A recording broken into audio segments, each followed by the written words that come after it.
എന്നെ ഇന്ന് വിളിച്ചോണ്ടെന്ന് വേറെ എടുക്കില്ല കേട്ടോ. ഒരുപാട് മുല്ലപ്പൂ വറുത്ത് കൊടുക്കുന്നുണ്ട്. അത് എവിടെ നിന്ന് കാണിച്ചു തരാൻ വേണ്ടിയിട്ട് വിളിച്ചിട്ടുണ്ടോന്ന്. എവിടുന്ന് ഇത്ര അധികം പൂ കിട്ടിയേ? എവിടുന്ന് ഇത്ര അധികം പൂക്കൾ കിട്ടിയെന്ന്? ഇപ്രാവശ്യം ഇവിടെ മുറ്റത്ത് ഒരുപാട് മുല്ലപ്പൂ വീണിട്ടുണ്ട്. ഞാൻ കണ്ടില്ല. പിന്നെയാണെങ്കിൽ അത് പറക്കിക്കൊണ്ടിരിക്കുന്നതിൻ്റെ ഇടയിൽ എന്നെ വിളിച്ചത്.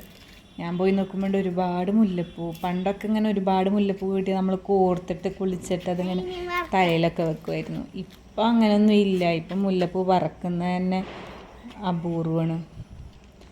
അതിന് നിൽക്കാറില്ല. ആകെ പണ്ടത്തെ ഓരോരോ ഇൻട്രസ്റ്റ് ആയിരുന്നു.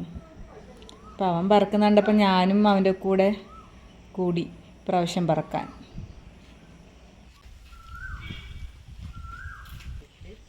ഈ വലിയ ആര്യവേപ്പ് മരത്തിന്മേലാണ് നമ്മുടെ മുല്ലപ്പൂവിൻ്റെ ചെടി പടർന്നിട്ടുള്ളത്. ഈ കണ്ട നല്ല കട്ടിയിൽ മുറുകിയിട്ടാണ് നിൽക്കുന്നത് ആര്യവേപ്പിനായിട്ട്. നമ്മൾ കിണറിൻ്റെ മുകളിലിട്ട് നെറ്റുമ്മലും ഒക്കെ വീണിട്ടുണ്ട്.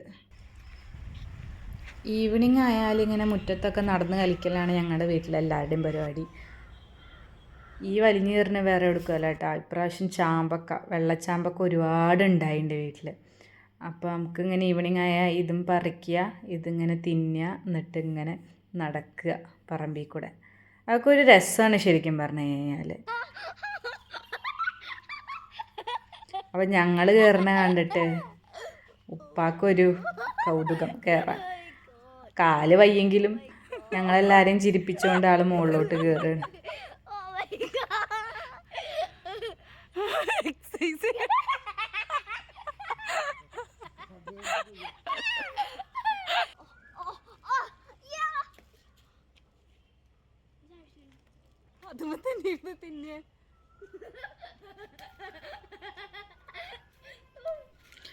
പറക്കി കൊണ്ടുവന്ന മുല്ലപ്പൂ 2 സെറ്റായിട്ട് കോർത്തു. എന്നാലും ഒരുപാട് മുല്ലപ്പൂ ബാക്കിയുണ്ട്.